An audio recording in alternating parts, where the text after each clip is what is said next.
বন্ধুরা, মা মেয়ে রান্নাঘরে সবাইকে স্বাগত জানিয়ে আজকে আপনাদের জন্য রান্না করতে চলেছি দই ইলিশ। উপকরণে কি কি লাগছে এবার আপনারা দেখে নিন।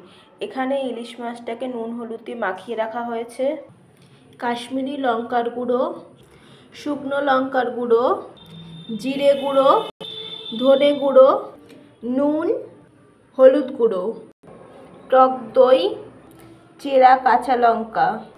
কড়াইতে দিয়ে দিচ্ছি সর্ষের তেল, ফোড়নে দিয়ে দিচ্ছি শুকনো লঙ্কা, কালো জিরে।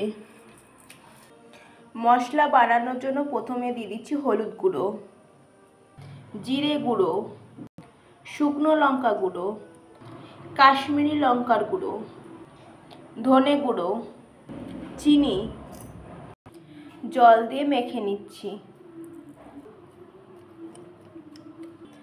বানানো মশলাটা কড়াইতে দিয়ে দিচ্ছি, দিয়ে দিচ্ছি টক দই, চেরা কাঁচা লঙ্কা। এবার একটু নেড়ে চেড়ে নিতে হবে।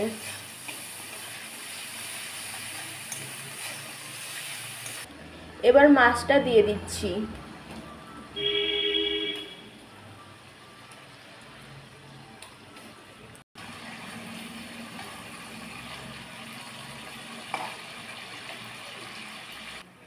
জল দিয়ে ঢেকে দেব।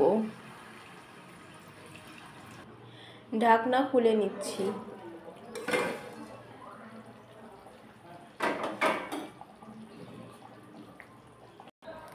আমাদের রান্না হয়ে গেছে, এবার নামিয়ে নেব। আমাদের দই ইলিশ আপনাদের কেমন লাগলো অবশ্যই কমেন্ট করে জানাবেন। আজকের মতন বিদায় নিচ্ছি। ভালো লাগলে চ্যানেলটি লাইক করে সাবস্ক্রাইব করে দেবেন।